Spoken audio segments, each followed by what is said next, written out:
မှာဖြစ်တဲ့ပုဂ္ဂိုလ်တွေရတယ်ပဲဓမ္မောသောတိပရယနာအနေကအမောက်နဲ့ရတဲ့အနေနဲ့ရောက်လာတယ်လို့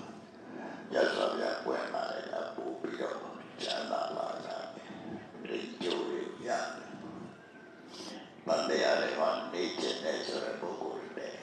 တန်တရားရဲ့ဒုက္ခဖြစ်တဲ့။အိုခြင်းနာခြင်းသိခြင်းမှာပါဇာဒုက္ခတွေရတယ်တတပါ။အိုခြင်းတော့ဆိုရင်ယောဂရှိဦးတယ်။ဓမ္မစာခြင်းနာ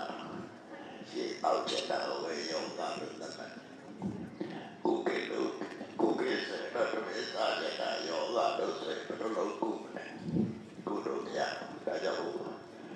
စိတ်ကိစ္စပရပါရောဂါလည်းတော့ရှိကိတဝဒုရယကိုယ်စကြောင့်ယောဂဝေဒနာတွေမရှိကြဘူး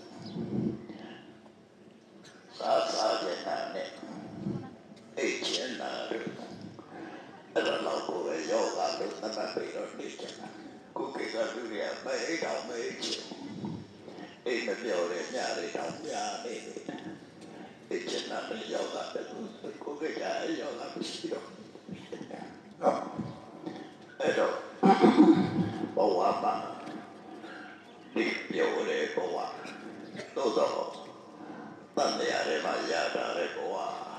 ဘလောက်ကောင်းတဲ့ဘဝဘလောက်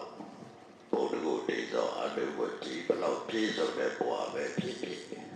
သိချင်တာမတော်မြောက်နိုင်ဘူးအဲ့ဒါကိုတော့လုပ်လို့မရအဲ့တော့ဘဝရဲ့အဖြစ်အားလည်းတစ်စိဘဝဒီကျေဘူးမရှိတာတပြေးပြေးအိုးမဲမှာလူတွေအစင်တော်ရလူပြုတ်ပြီးတော့နေခြင်းပဲလို့နေလို့မရဘူးတပြေးပြေးအိုးမဲမှာအိုးဘုံမဲ့ကြီးအတန်နဲ့တွေ့တော့အရင်အတွေ့တဲ့အတန်လေးပဲရောက်ကုန်မှသိတော့ဘုရားကျင့်နိုင်မရဘူးဆိုတော့သိတော့အသက်ကြီးပါရဲ့တခုတော့ဆိုရပြည့်စည်တာယစီမောနဲ့နာတိုင်းနဲ့အားရဆိုရတဲ့မဆိုရလို့အခုပုံပုံလေးလို့ကိုယ်စက်တော့ကိုယ်စက်ကြောင့်လည်းရှိတဏ္ဍမမဒီလိုပုံပုံမျိုးနဲ့ရှိတာဒါပုဂ္ဂိုလ်လူပုဂ္ဂိုလ်များတယ်ဒါကအလကားရတာမဟုတ်ဘူးအတိတ်ဘဝကသက်ရှိကြ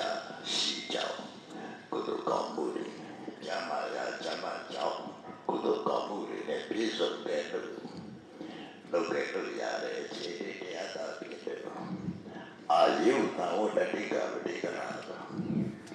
အသက်ရှိဖို့ပဲကုသိုလ်ကောင်းမှုတွေလုပ်တဲ့ဒါကြောင့်တို့ပြေရဖို့အမှန်သိရှိတယ်ကျမ်းမာတယ်